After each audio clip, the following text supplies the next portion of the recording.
以武备著称的乾隆皇帝，并未能将这场波及湘黔川鄂的苗民大起义镇压下去，便驾崩了。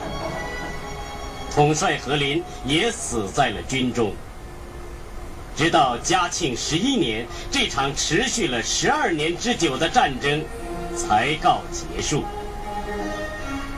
钱家苗民起义失败了，但是太阳永存，火种是不会灭的。